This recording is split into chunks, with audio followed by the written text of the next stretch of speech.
Old School Lane Casual Chats is brought to you by oldschoollane.blogspot.com and is associated with Manic Expression, the Comic Book Cast, the Reopen Nickelodeon Studios in Orlando, Florida Facebook page, and for entertainment's sake.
Hello everyone, welcome to a brand new episode of Casual Chats. I am Patricia and I'm here with a very special guest.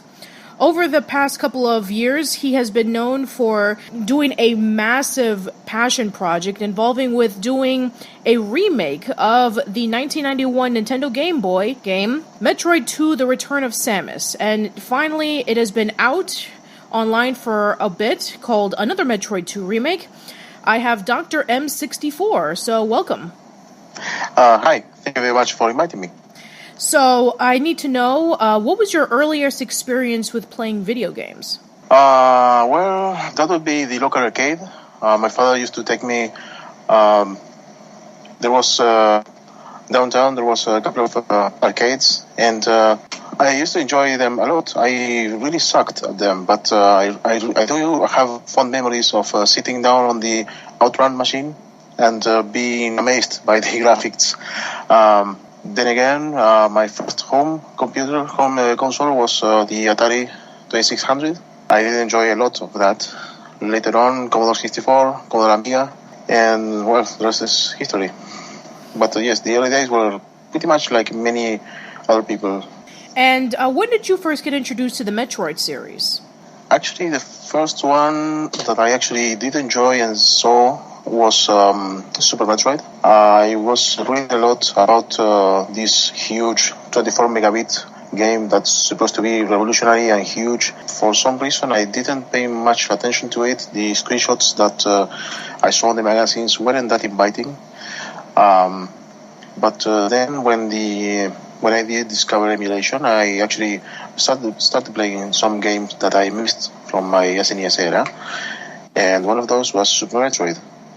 So once I actually dedicated some time and got into the actual tone of the game, actually playing the game the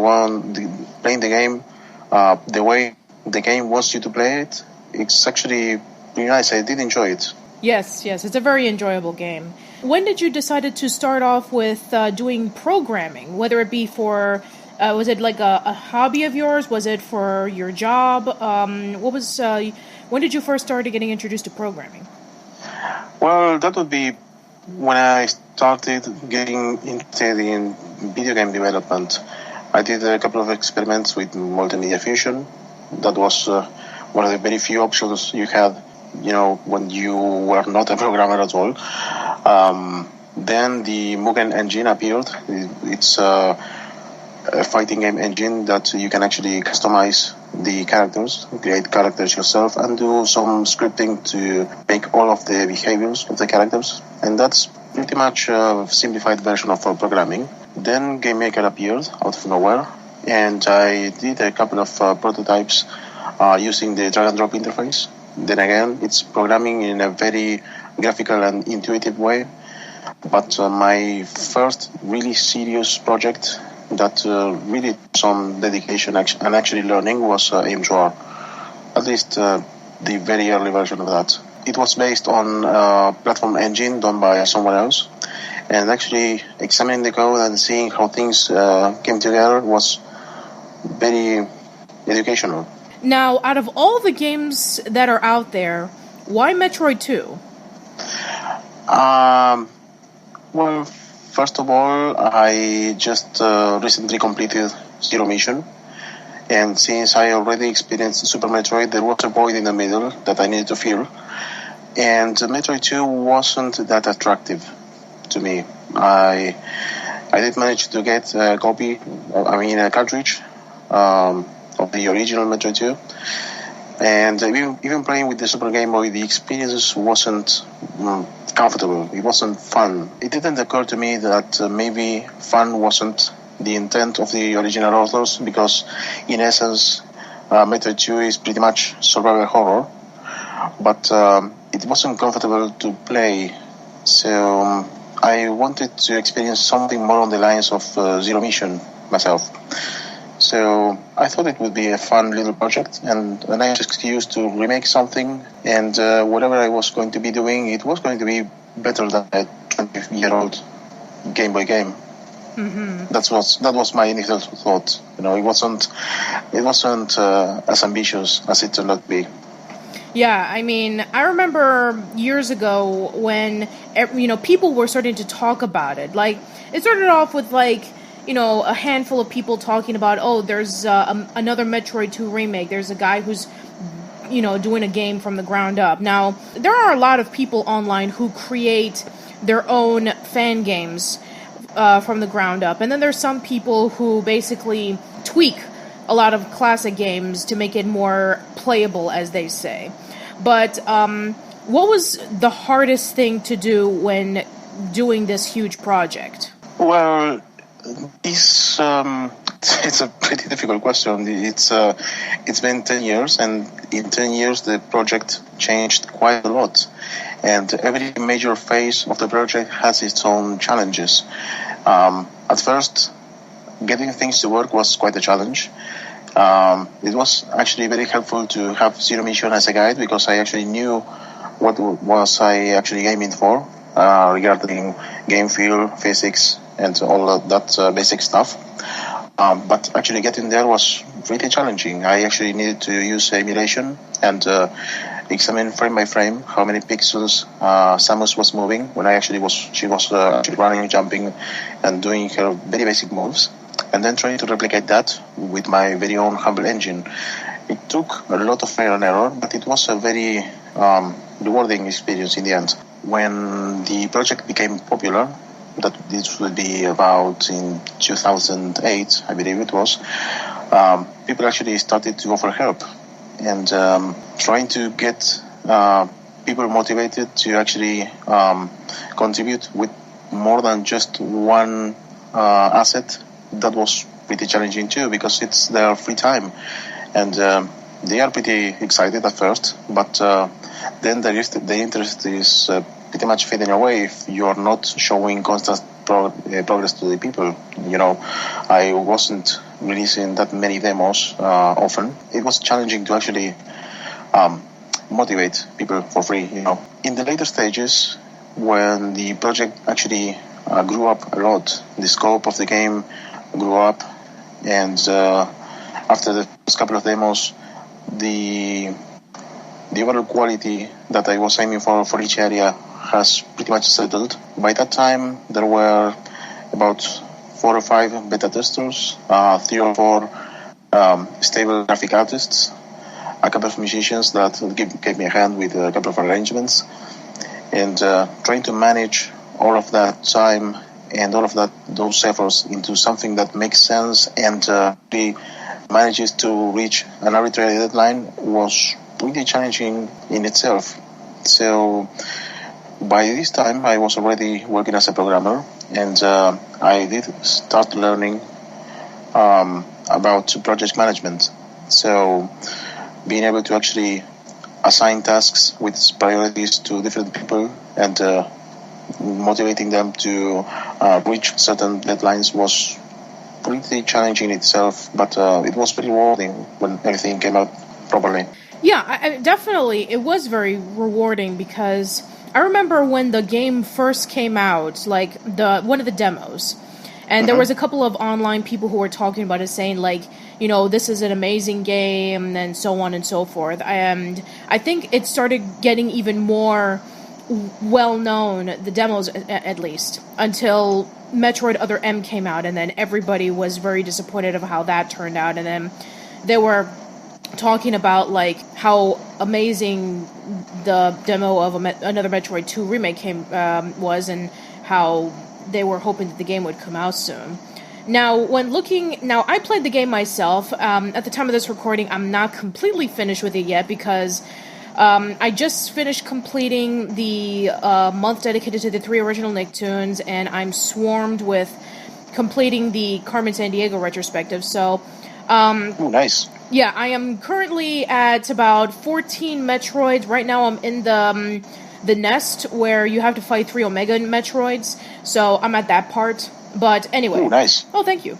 So, so I've noticed when, looking through the original Metroid 2 and then looking at Another Metroid 2 remake, there's a lot of changes to the stages, and there's a lot of mini bosses that were added. Like, instead of like going through tons of caves and going underground, there's the hydro station, there's different nests, there's the Chozo Temple, there's the transporters, and then we have the other mini bosses, such as like the creature that you fought in Metroid Fusion, and then there was like this mechanical boss, and so on and so forth. So, what inspirations were you able to get when creating these brand new locations?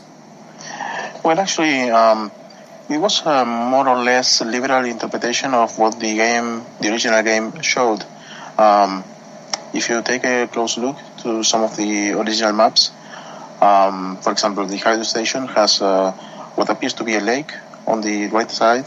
So even if there is no water physics at all in Metroid 2, but the overall place kind of looks like it's taking place underwater on that part in particular, and there is a couple of pipes on the inside, so I pretty much extrapolated from that. The other areas were, I took a little bit more of an imagination, but they actually kind of followed the type of assets that the spriters were able to produce in that time. One of the sprite artists is very talented with mechanical assets.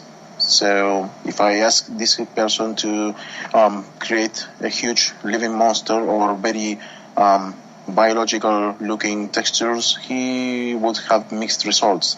By focusing on whatever I actually was able to produce properly, I was actually narrowing the amount of choices that I had for environmental design, but I was pretty sure that I was going to be coming up with very good assets to work with.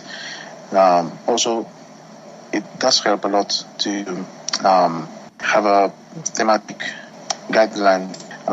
For example, let's imagine that the third area is a factory, for example.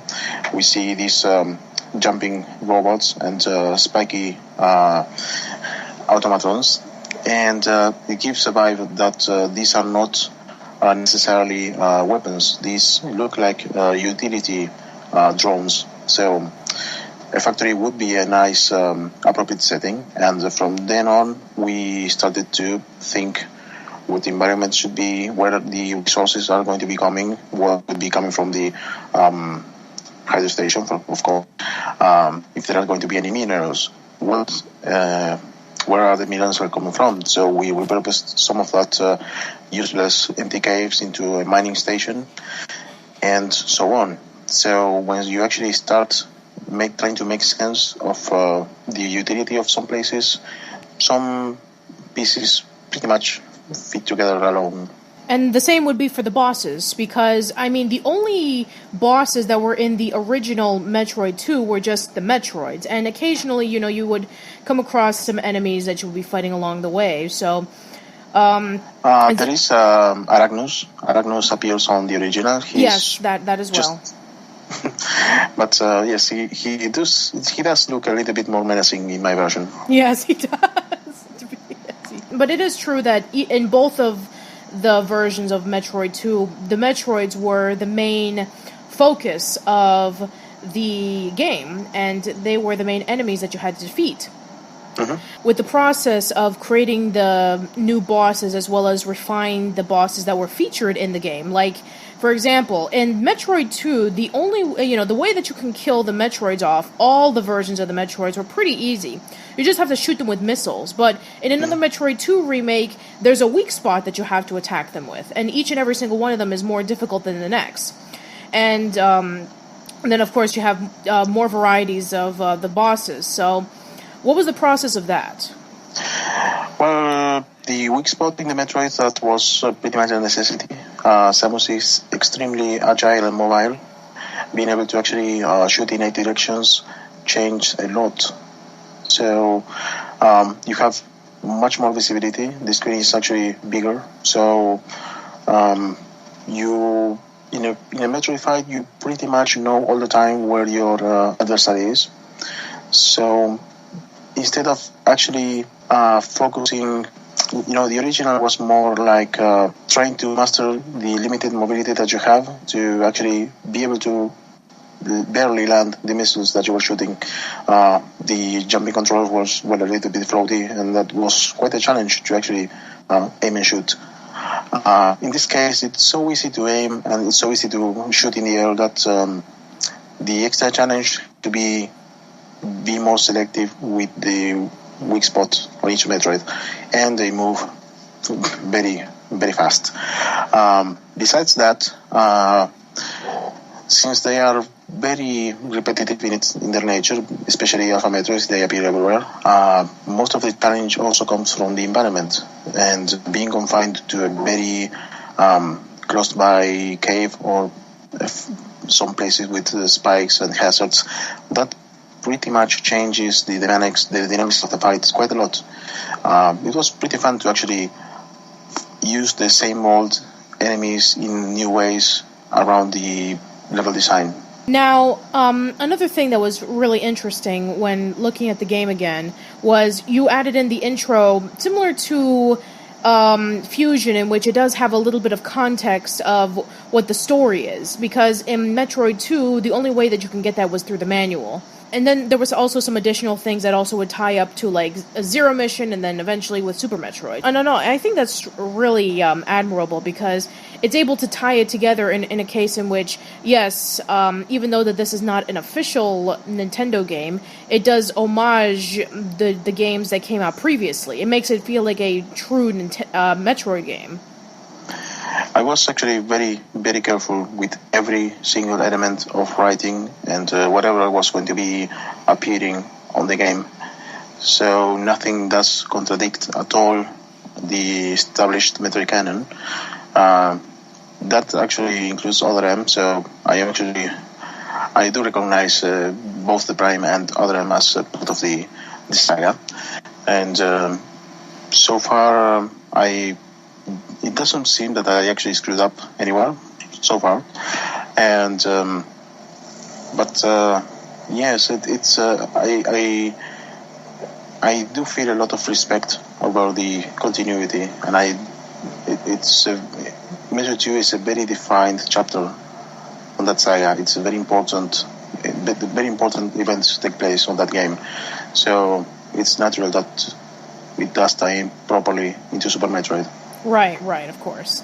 So, the music in Metroid, I think I mentioned this on my Twitter once, that the soundtrack of Metroid 2 was one of the definitive keys to why I felt that the game was incredibly forgettable, and the person that you got in charge of doing the music did an amazing job. So, what was the process of, trying to redo the music? Well, that person would be me. Thank you. Oh, I'm sorry. No, it's okay. I actually, I started being a sound producer before being a programmer. So pretty much the project was born because I was having a hard time finding customers for my new recording studio. And being alone many hours with the computer in front of you and no internet connections makes you want to experiment stuff. That's pretty much how MTR was born. Lack of customers. So, it was... There's a couple of very notable songs in the original Metroid II. Those are instantly recognizable, but the rest there's a very heavy reuse of the same atmosphere in many of the main areas. So I took the liberty after each area was completed to try playing some existing Metroid music and see which one fitted the overall feel the best. And then I actually proceeded to remix and make a reversion of that particular song to fit the established M2R vibe. It started trying to actually imitate the Prime style of sound, but it kind of evolved into its very own thing. It has a tiny bit of personality without feeling too alien. Literally. Yes, I feel that with listening to the soundtrack. I mean, I mentioned this before on my Metroid podcast with Jim Bevan and Lily from Dom in the Chapel of Church, that whenever I'm doing content, whether I'm writing a script or I'm editing something, I always listen to Metroid music in the background, whether it be from Super Metroid or Metroid Prime or whatever. And more recently, when I was writing the script for the 3 original Nicktoons month, I was listening to your Another Metroid II Remake soundtrack, and there's quite a few songs that are very well done, and if anybody hasn't checked it out, I would highly recommend that you do. So, thank you. You're welcome. All right, another thing I was wondering, there were a lot of things that were put into this game. Were there any that you sadly had to cut for time constraints, or you felt that it didn't fit in the game? Do you remember the small enemies that look like bulls with a white mask on them? Yes. Well, there was supposed to be a huge version of that enemy in Area 5. That would be the underwater area. It would be the standard boss that brushes against you, crashes into a wall, and then you attack it from behind. And design-wise, it was a little bit boring, and by the time you actually encounter that boss, you are pretty overpowered. So I couldn't think of many interesting design aspects to make the boss unique. So it was scrapped. There's a basic sprite there that we didn't even bother to animate. But one of the many reasons why we have many robotic-based enemies is that you can pretty much do whatever you want with them and surprise the player with new stuff. When you're sticking to biological entities, you're a little bit more limited in what surprises they can actually provide during the fight. So that had to be scrapped. And besides that, just a couple of minor fixes that were a bit overlooked. I'm pretty content with whatever, or with all the contents that actually made it into the final game. So when you said that you first found out that it was starting to become popular around 2008, like what was the first big, instance in which, Another Metroid 2 Remake was getting out there to the crowds? Well, one of the comments in the blog, there wasn't any forums yet. It was just a blog and many people commenting.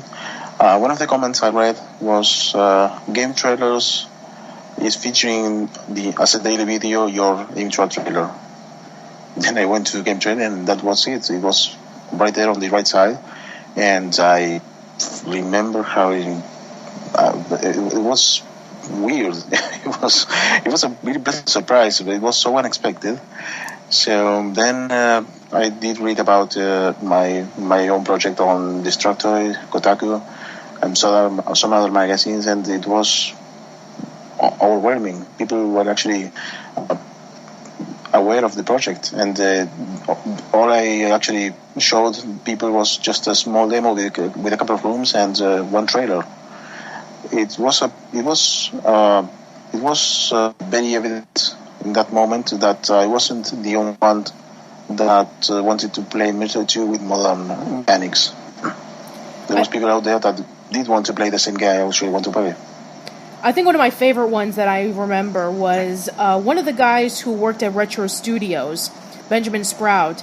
He saw, I think he saw a demo of Another Metroid 2 remake, and then it actually got them thinking about that they actually wanted to do a remake on Metroid 2, but unfortunately it never progressed.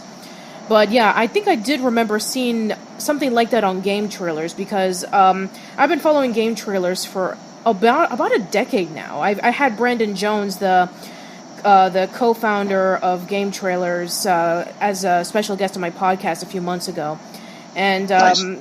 yeah, he's a really nice guy, and he's incredible when it comes to game coverage. So yeah, he's great, and I think, you know, as time went on, you know, when online YouTube content creators started to get a hand of the remake demo. Then I think more of the information started to spread, and people were anticipating it more and more. And it's a funny thing, it's actually perfectly serendipitous, because the day that we were doing the Metroid podcast, that was when you decided to release the game on the 30th anniversary of Metroid, and I remember everybody just going absolutely crazy over it. I went crazy over it. How did that feel? You know, finally having it released to the public and everybody just going crazy over it. Well, it was very satisfying. The first couple of hours are very strange because I actually had to do some final patching on the fly. One of the testers found that some of the log entries were not triggering, and that was half an hour before the actual release. I had this countdown timer, and I had to do some compiling at the last minute. And after I uploaded it and I did publish it, the first couple of minutes, the first couple of hours, when everybody is playing it at the same time, it was relaxing. I actually was not worried anymore about deadlines or staying late at night coding the last couple of bugs and filling out the last couple of details. Just relaxed, opened up a browser window with Twitch, and joined one random player that was pretty surprised that I was showing up. And I did enjoy seeing other people play it. It was really, really peaceful, you know. Yeah, I can imagine. It was really nice to see people actually enjoying the late content of the game. I actually know how people react to all of the contents up to the same place where the last demo ends. But from that point on, it's a fresh experience for a lot of people, and it was really reassuring. The new area, it was a place that I did design by myself without any inspiration from Metroid 2, and it does introduce new mechanics to the game and to the franchise, and it was nice to see that people played the area the way I actually intended. They did get lost like I wanted. It was reassuring, you know. Yeah, definitely. I remember, again, you know, everybody was just excited about it, and they were saying, like, this is the true Metroid game, screw Federation Force or whatever. But yeah, it's funny because it's a shame that they don't get excited about Metroid's 30th anniversary compared to, like, Zelda or something like that. It's like, oh, Zelda gets, like, the big orchestrated soundtracks, and they get the huge concerts, and they get, like, you know, Breath of the Wild, that's supposed to be a massive game changer to all the people who love Zelda, or for Mario or something like that. It's like, or, you know, for any other, or maybe Pokemon or whatever. But yeah, Metroid you know, I mean, it just came and went. And I remember, you know, 5 years ago when when Metroid was celebrating its 25th anniversary, and I saw this one picture of everyone crowding around to Link, and then there's another, and then one side you have Samus having a tiny little cupcake with a candle on it, surrounded by a tiny little Metroid, saying happy 25th anniversary. And I tweeted that the moment that it came out because everybody was going crazy over Skyward Sword and nobody was talking about Metroid. And then recently we have, I saw like everybody was going crazy over Breath of the Wild, and I retweeted a picture about like, when Samus, Zero Suit Samus, steps into the little room and there's a Chozo statue there holding a cake, and then there's a banner that says happy 30th birthday Samus, or no, happy 30th birthday Metroid. And it's like it just sucks sometimes to be a Metroid fan because it doesn't get the admiration compared to all the other games. But when your game came out, everybody was just going crazy online, like on Facebook, on Twitter, on YouTube. They were all playing the game. A whole bunch of websites are talking about it. I'm going back into game trailers. Well, now they're known as Easy Allies. They talked about it in their podcast. So, yeah, everybody was just really excited about it. So then again, it was actually really surprising because I actually kind of expected that Nintendo would actually do something, and just my little game being out on that special date would be just something else to participate in the celebrations. And that's it. It wasn't supposed to catch that much attention at all. It was going to be just like another demo release. People playing the game, enjoying it, and not be. It was unexpected. It was a nice surprise, though. But it was also disappointing to not see anything from Nintendo officially regarding the anniversary. Yes, and speaking of Nintendo, like shortly after everybody started talking about it and it became popular, it was taken down because, the DCMA said that, this was illegal, it wasn't allowed to do that, but, that was a massive disappointment for pretty much everybody because you weren't making money off of it. Even you said so yourself, this was an unofficial game, support the official release, and still they just pretty much said no. So how did that make you feel? Disappointed. Very disappointed. I wasn't mad, I wasn't raging. I actually, a couple of weeks ago, I saw a video explaining the story about Taxman and these other developers that are now working on the Sonic Mania game. And part of me was hopeful. I actually thought to myself, what if Nintendo would ever do something like this? It would be amazing for both the community and themselves, for the Metroid saga also. Just the fact that I actually knew that inevitably DMCA takedown, cease and desist was actually a very strong possibility. So there was no surprise at all. But part of me actually wanted Nintendo to realize that fans are beneficial to their properties. And this is not trying to compete with Metroid II. I actually encourage people to try out the original game. The goal of the game was, first of all, it was something for myself. Then when people got engaged into helping out, this was something for the people, and trying to give Metroid a little bit of attention back. I actually heard there's a lot of people revisiting the franchise right now because of the game, and that was the main point. And being treated at the same level of somebody that sells ROMs on a back alley, it was a little disappointing. I don't know, maybe someday Nintendo will catch up on the times. Maybe they will realize that the internet exists and YouTube is not as evil as they make it to be. I don't know. Maybe sometime they will make the decision to let M12 exist, and they will realize that we are not hurting the franchise. That's not the intent at all.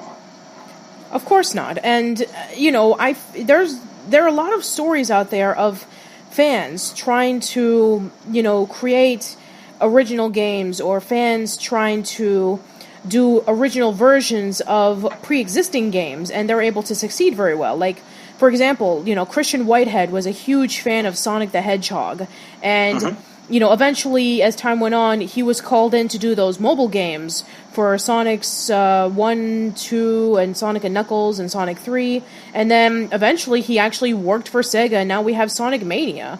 And a lot of indie games, they just started off as like, we're going to do this in Kickstarter, we're going to release it on Steam. But then all of a sudden, boom, we have it on Xbox One, PS4, Wii U, 3DS, so on and so forth. So, yeah, I feel that, maybe like 10, 15 years ago, that probably wouldn't have been the case unless you were really, really good and unless you were really well known, and it just caught on wildfire, like on Newgrounds, for example. Games such as Super Meat Boy and Castle Crashers, they just started off as like, simple little games, and then all of a sudden it just blew up and everybody was going insane over it, and then the indie game craze started coming out. And I think that in a day and age in which we can be able to create things and we can be able to put it out there and people will eventually discover it and maybe they'll get into it, I think that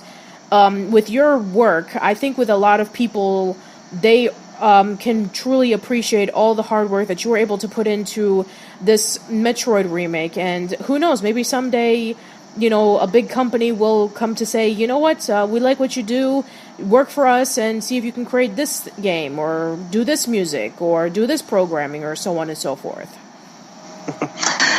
Who knows? Time will tell, and we'll see if that happens, when that happens, if at all. One thing I actually do enjoy a lot is getting emails from people that tell me that they got inspired by work. Not that much about the final contents, what the game is actually, but the determination that I see throughout the years on the blog. I actually got inspired myself by Pixel, the guy that made Cave Story. And when I did finish that game a long time ago, the translated version, then I did find out that that entire game, that was a masterpiece in game design, in my humble opinion, that was done by just a single person in a couple of years. So that did inspire me to just not give up and try to make a good game. Yeah, pretty much. And there's a lot of games out there that when you look at it, I mean, it's just amazing about how much of these games can be made by like one or two people. Like, for example, A Dust and Elysian Tale was done by pretty much one guy. And that's an amazing game. Yes, that's an amazing game. It was done by Dean Dodrill. And, he's gotten some help by, like, a handful of animators. But for the most part, it was done by mostly him. And, for another example would be Undertale. Pretty much done by one guy, Toby Fox. And, he did get some help, with, maybe, like, some of the art and stuff like that. But pretty much, it was done by him. And, Super Meat Boy, for the most part, done by two guys. So, yeah, it's just amazing about how many games are out there that are done by pretty much either like from 1 to 2 people or even 10. So, yeah, I mean, even back in like the NES days or the SNES days, all these games that we consider to be classics were only done by like maybe 10 or, maybe like 8 to 10 people. One person does the music, a few people do the programming, and so on and so forth. So, yeah, it's just amazing that, a handful of people can make such a massive impact on pop culture. Well, the less people you have in a project, the less creative interference there is. Yeah, exactly. Unless you get along with them really well, and unless you're aware about what you want to add into it, which, of course it's not easy, but if it can be done well, it can be done amazingly. And the product will come out, pretty much spectacular. So, anyway, I guess we can wrap this up. So, what's next for you? Well, right now I'm just dissecting M2R into some other project. I'm just taking some of the components that actually work pretty well and starting something new. Right now, I'm on the basic stuff, just the very basic systems. But I'm pretty much laying the foundations for future projects right now, just doing some very technical and boring stuff at the moment. I have a couple of plans to experiment with some technology that it might or might not work. I have some ideas to do some stuff that might be innovative if it actually works. But I plan to take my sweet time and enjoy it, just like I did with the M2R. All right, awesome. So, one final word. What does the Metroid series mean to you? Well, it's nice to really start appreciating the entire franchise from my project. Back in the day when I started, I actually had played Super Metroid and Zero Mission, and discover slowly how the series evolved was pretty nice. Actually, not so recently got and was able to actually play the entire trilogy. Pretty late, but I did enjoy it a lot, and you can actually see the influence on M2R. It's not that common to see a series that spans through so many console generations to be so consistently good, and I do have a lot of respect regarding that. Also, the story continuity is very solid. There's plenty of games that could screw up the continuity, and if we consider ODRM not canon, it's pretty much the case with Metroid. It's very solid, and that's very respectable. Every time that someone picked up the Metroid name to do something with it, you see that there was a lot of respect with the name and the character. So that's admirable. All right, well said. Well, that should be concluding this podcast. DoctorM64, please plug and promote whatever you want. Now on Twitter, it's at AM2R Game. There's also the official blog that might or might not be updated. I'm actually not sure about how the legal standing will be in a couple of days, but it's Metroid II Remake.blogspot.com. Just ask around people that did play the game, and you'll find me. All right, great. And that should be the end of this episode of Casual Chats. And hope that you guys enjoyed it, and I hope to see you around soon. Thanks for listening. And thank you very much for the invitation, madam. Definitely.